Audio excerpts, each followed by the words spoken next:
Now, moving on to another little favourite topic of mine, social media. Facebook whistleblower Frances Haugen, whose leaks formed the basis of the Wall Street Journal's Facebook Files series, is currently testifying before the US Congress. The former product manager on the social media platform's civic integrity team has said Facebook have put their immense profits before people. She says internal research shows Facebook know that its social media platforms can be bad for the mental health of young people. Facebook, for its part, says the research has been misinterpreted. Well, Imran Ahmed is the CEO of the Centre for Countering Digital Hate.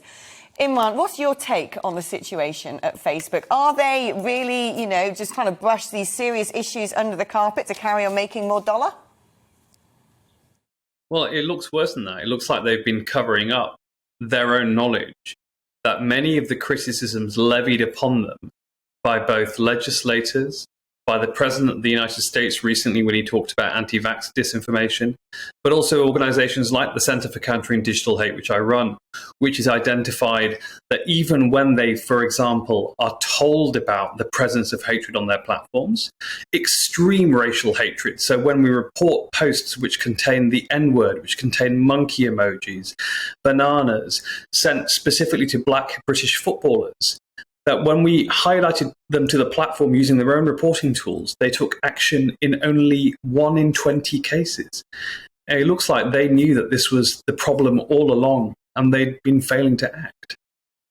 Yeah, I mean, when social media first burst into our lives, it all seemed rather benign, didn't it? And just fun, a great way to stay in touch with our friends. And now we entered a situation a couple of years ago where they're almost trying to decide the outcomes of elections by deciding who can and cannot be given a platform, including elected presidents.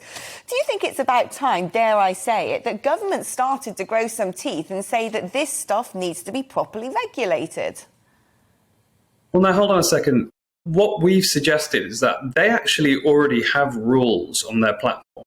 So they have community standards, and every private company, just like GBNews does, and any newspaper has, they have their own ability to decide what goes on their platform, just as GBNews has editorial control over what you produce, although that is to much stricter regulation than social media has.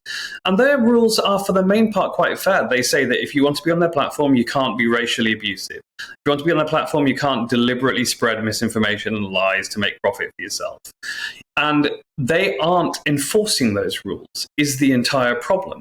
So, for example, the British Online Safety Bill, which says that if you fail to uphold the standards that you yourself set, which is based on the social mores that we have in society of not transmitting racial hatred, because that's a bad thing, then we'll hold you liable. And I think that seems to me a very elegant and sensible solution.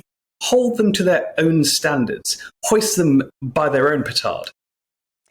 So why are they not holding themselves to their own standards? If they've gone to the trouble of writing up these regulations and their community guidelines, is it the fact that they're understaffed or under-resourced? Is it the fact that they don't want to potentially turn away users if they say we're blocking your account or we're removing this post that people might suddenly log off and go elsewhere? Is this basically just a case of profits dictating this policy?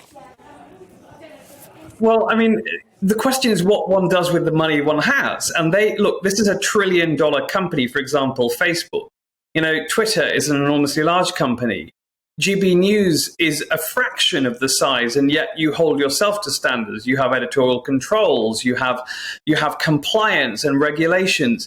They choose not to spend their enormous wealth on ensuring their platform is clear. And in this respect, they're a little bit like one of those companies that provides a utility, say water, but they don't care that the water they're providing to us has been toxified over time, that the pipes through which it runs are actually killing us, and that they've actually been allowing bad actors to dump toxins into that water.